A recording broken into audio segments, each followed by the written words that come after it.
ষোলোজন পরিযায়ী শ্রমিক তারা চেন্নাই কাজে গেছে এবং সেখান থেকে নামার পর যে ট্রেনে মানে যে বাসে ওঠার কথা কোম্পানি, অন্য একটা বা গাড়িটা তাদেরকে তুলে নিয়ে গিয়ে অপহরণ করা হয় এবং তাদের বাড়িতে 40-50 হাজার টাকা করে মুক্তিপণ দাবি করে।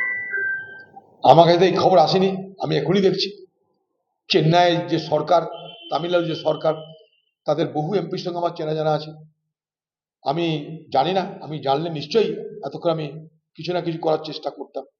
কিছুদিন আগে শুনেছিলাম নবগ্রামের মানুষরা মারা গেছে নাগপুরে, সঙ্গে সঙ্গে তাদের বাড়ি আমি গেছি, আমি জানি না, আজই খোঁজ নেব। আমি অনেকদিন আগে কোভিডের সময় বাংলার মুখ্যমন্ত্রী যেটা দাবি করেছিলাম, সে দাবিটা কি জানেন?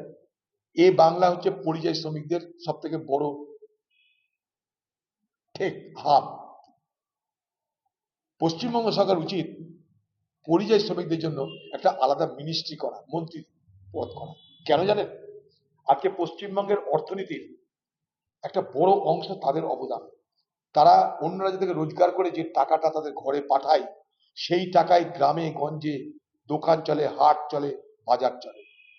তাই তাদের দিকে তাকিয়ে যারা বাইরে পরিশ্রম করে আমাদের রাজ্যকে ধনবান করছে, তাদের জন্য একটা মন্ত্রক দরকার বলে আমি মনে করি।